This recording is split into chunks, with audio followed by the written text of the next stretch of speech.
తెలంగాణ ప్రభుత్వం రైతు భరోసాపై మార్గదర్శకాలను జారీ చేసింది.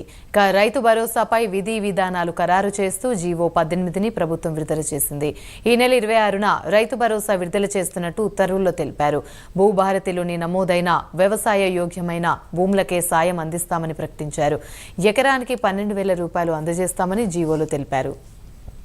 ఇదే అంశానికి సంబంధించి మరిన్ని వివరాలు చందు అందిస్తారు. చందు,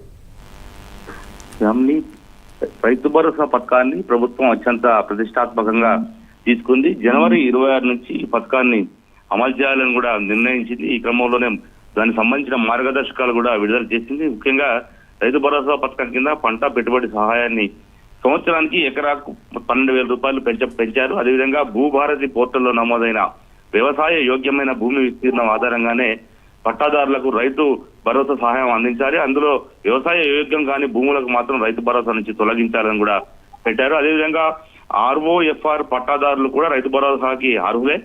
RBI నిర్వహించే DBT పద్ధతిలోనే రైతు భరోసా సహాయం రైతుల ఖాతాల్లో జమ చేయాలి. రైతు భరోసా పథకం కింద వ్యవసాయ శాఖ అధికారులు తెలంగాణ ప్రభుత్వం వాళ్ళే అమలు చేస్తారు. అదేవిధంగా NIC హైదరాబాద్ సంబంధించినటువంటి వాళ్ళు పథకానికి IT భాగస్వామిగా కూడా బాధ్యతలు నిర్వహిస్తారు. అదేవిధంగా జిల్లా కలెక్టర్లకే ఈ పథకాన్ని అమలు చేసే బాధ్యత, పర్యవేక్షించే బాధ్యతను కూడా ప్రభుత్వం అప్పగించింది. మొత్తం మీద చూసినట్టయితే రైతు భరోసా పథకాన్ని జనవరి 26 నుంచి అధికారికంగా లాంచ్ చేయాలని కూడా ముఖ్యమంత్రి నిర్ణయించిన క్రమంలోనే ఈ మార్గదర్శకాలైతే రిలీజ్ చేశారు. ఇదంతా రైతులకు మాత్రం ఇది శుభవార్తగానే చెప్పవచ్చు. ఎందుకంటే సంవత్సర కాలంగా రైతు భరోసా ఎప్పుడు పడుతుందనే ఆశతో రైతులంతా కూడా ఉన్నటువంటి క్రమంలోనే రైతు భరోసా ఇచ్చేందుకు కూడా ప్రభుత్వం ముందుకొచ్చింది. ఇప్పటికే ప్రతిపక్షాల విమర్శల నుంచి తప్పించుకునే ప్రయత్నంలో భాగంగానే మొత్తానికి రైతు భరోసా వేయాలని కూడా డిసైడ్ అయింది ప్రభుత్వం.